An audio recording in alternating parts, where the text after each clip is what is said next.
Assalamualaikum warahmatullahi wabarakatuh.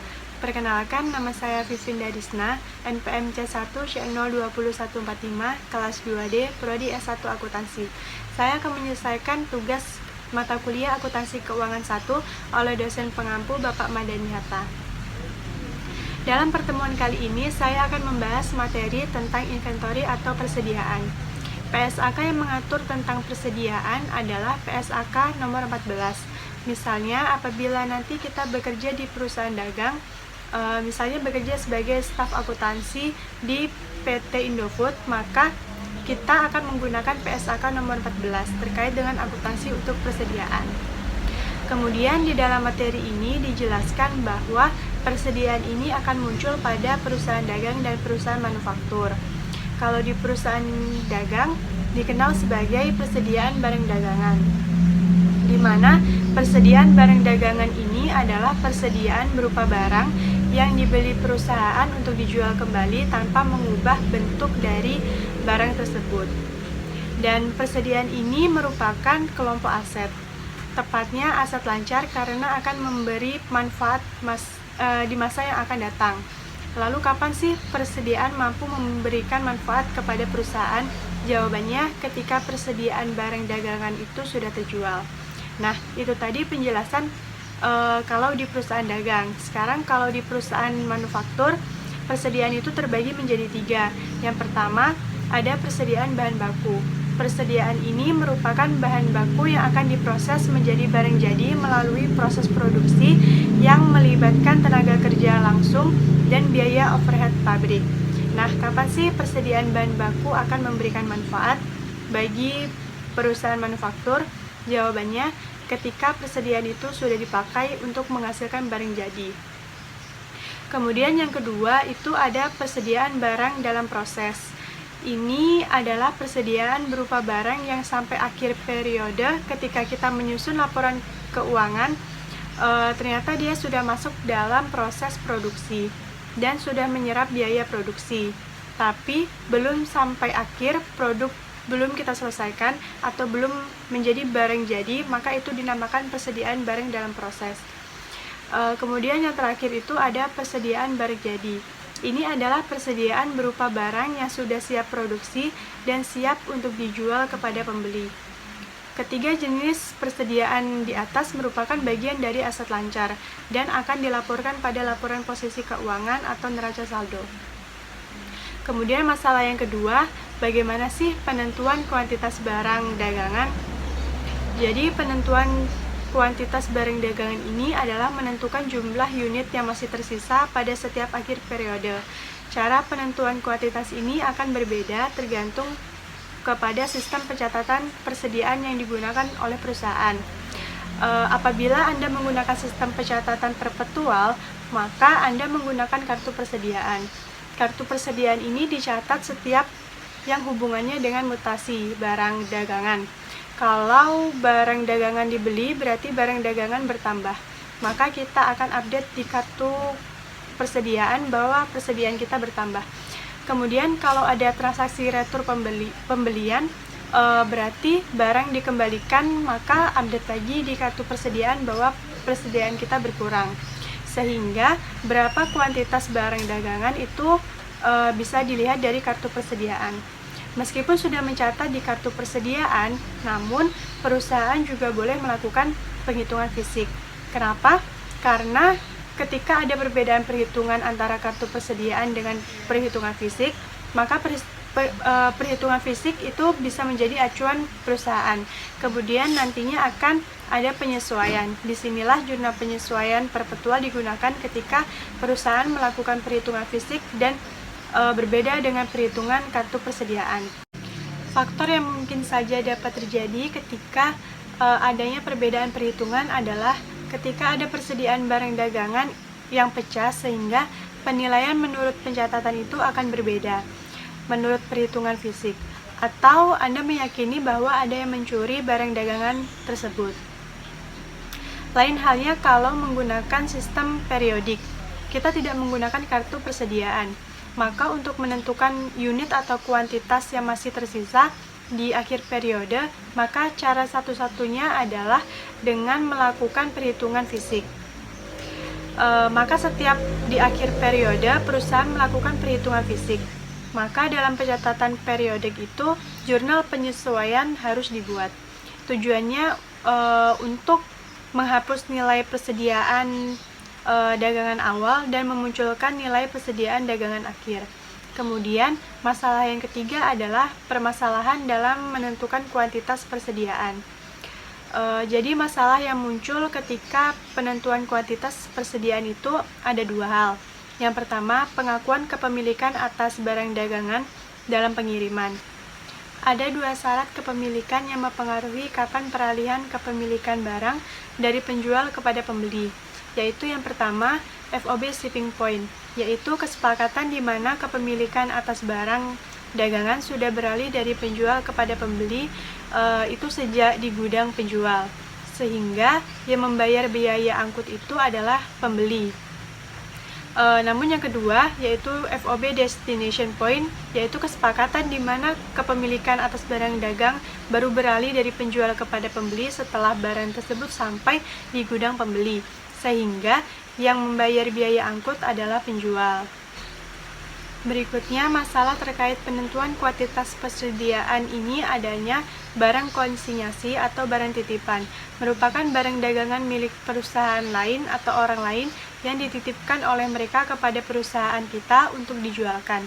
Perusahaan yang mempunyai barang tersebut akan menetapkan berapa harga jual atas barang tersebut, dan bagi perusahaan yang menjualkan barang konsinyasi ini, maka pendapatan yang diperoleh dari selisih antara harga jual barang tersebut dengan harga yang harus diserahkan kepada pemilik barang.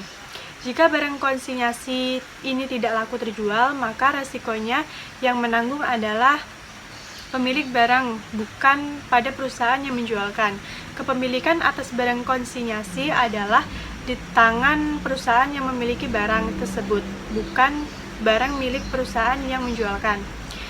Sehingga perusahaan yang menjualkan tidak boleh mengakui barang konsinyasi ini sebagai persediaan barang dagangan miliknya. Berikutnya, masalah yang akan dibahas yaitu terkait dengan penilaian persediaan. Pengertian dari penilaian persediaan itu sendiri adalah menentukan berapa nilai persediaan barang dagangan akhir. Nilai persediaan barang dagangan akhir ini akan menjadi nilai yang akan dilaporkan atau disajikan dalam laporan posisi keuangan. Nilai persediaan barang dagangan akhir yang dimaksud di sini adalah nilai persediaan dalam satuan mata uang, bukan dalam satuan unit. Karena kita menggunakan asumsi dasarnya unit moneter. Jadi semua yang kita sajikan dalam laporan keuangan itu harus dalam satuan uang. Beberapa metode penilaian persediaan. Yang pertama ada metode harga perolehan. Ini merupakan metode yang paling lazim digunakan.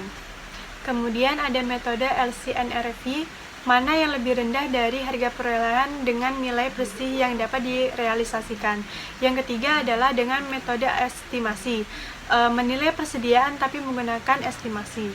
Dalam pembahasan kali ini kita akan membahas metode dengan harga perolehan. Penilaian persediaan menggunakan harga perolehan artinya nilai persediaan akhir dihitung dengan mengalihkan unit yang tersisa dikalikan dengan harga perolehan per unit. Harga perolehan atas barang dagangan adalah semua pengeluaran yang dibayarkan oleh perusahaan untuk memperoleh barang dagangan sampai barang dagangan tersebut siap untuk dijual.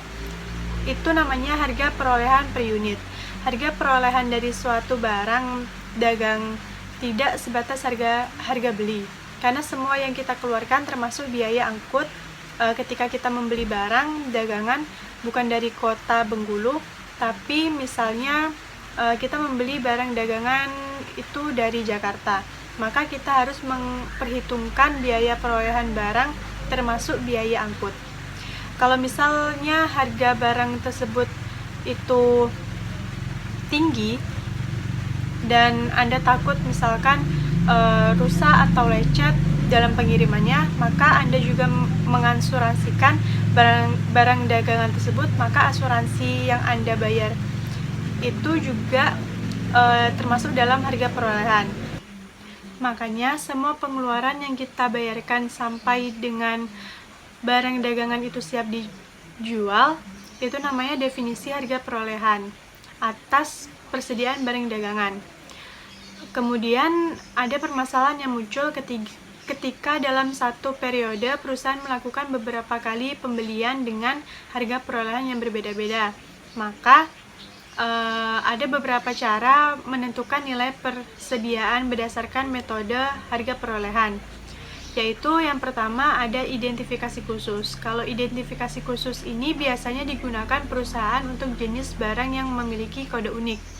Misalnya kita jual kendaraan bermotor, setiap motor itu punya angka motor mesin yang berbeda. Jadi kalau misalnya kita punya 10 unit motor, dalam bulan ini terjual 8, berarti masih sisa 2. Setiap motor itu punya kode mesin itu sudah dibuat di pabrik dan berbeda setiap motor. Makanya kalau Anda mengurus STNK atau pajak motor, pasti Anda disuruh mengambil berapa nomor angka mesin dari motor Anda, karena itu sifatnya kode unik. Setiap motor itu berbeda, nomornya tidak akan sama. Ketika Anda punya 10 unit mau kendaraan bermotor yang siap terjual di bulan ini, dan terjual 8, sisanya 2 unit. Nah, yang tersisa 2 unit ini mau Anda cari dengan cara yang bagaimana? Caranya, 2 unit yang tersisa ini Anda lihat kodenya. Kemudian, berapa harga perolehannya? Maka, nilainya adalah 2 dikali nilai masing-masing harga perolehan dari kendaraan yang tersisa. Tidak digunakan asumsi, tapi langsung dipersis berapa harga perolehannya dari 2 yang tersisa unit ini. Ternyata motor dengan kode mesin ini dulunya harganya 18.500.000, sedangkan motor yang satunya lagi dibeli dengan harga misalnya 18.100.000. Maka berapa harga perolehannya? Kita jumlahkan saja 18.500.000 ditambah dengan 18.100.000. Jadi identifikasi khusus ini digunakan kalau ada kode uniknya. Tadi ada identifikasi khusus, sekarang asumsi arus harga perolehan. Yang pertama ada FIFO, adalah arus harga perolehan di mana nilai persediaan barang dagangan akhir dihitung dengan mengalihkan unit yang tersisa dengan harga perolehan per unit. Urut harga perolehan terakhir, sedangkan harga pokok penjualan pada sistem periodik akan dihitung dengan mengurangkan harga perolehan atas barang yang terjual dengan nilai persediaan barang dagangan akhir. Jika menggunakan sistem perpetual, maka harga pokok penjualan dihitung dengan mengalihkan unit yang terjual dengan harga perolehan per unit urut harga perolehan awal. Yang kedua ada LIFO. LIFO adalah asumsi arus harga perolehan di mana nilai persediaan barang dagangan akhir dihitung dengan mengalihkan unit yang tersisa dengan barang harga perolehan per unitnya, urut harga perolehan awal, sedangkan harga pokok penjualan pada sistem periodik akan dihitung dengan mengurangkan harga perolehan atas barang yang terjual dengan nilai persediaan barang dagangan akhir. Jika menggunakan sistem perpetual, maka harga pokok penjualan dihitung dengan mengalihkan unit yang terjual dengan harga perolehan per unit urut harga perolehan terakhir.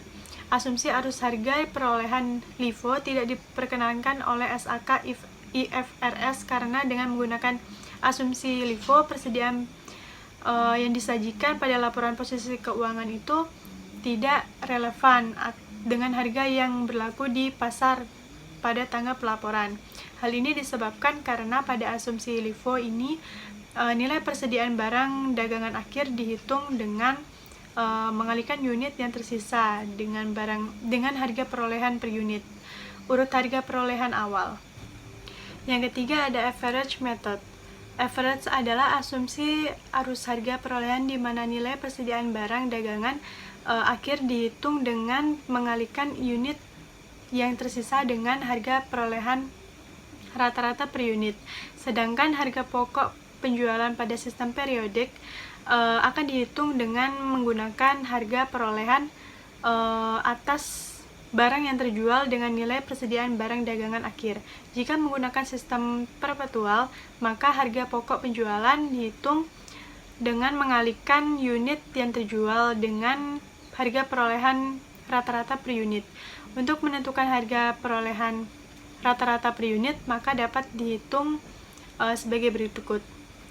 Yang pertama, rata-rata sederhana, yaitu harga perolehan rata-rata per unit sama dengan harga perolehan dalam satu periode dibagi dengan perubahan harga perolehan. Yang kedua, rata-rata tertimbang, yaitu harga perolehan rata-rata per unit sama dengan cost of good available for sale dibagi dengan total unit available for sale.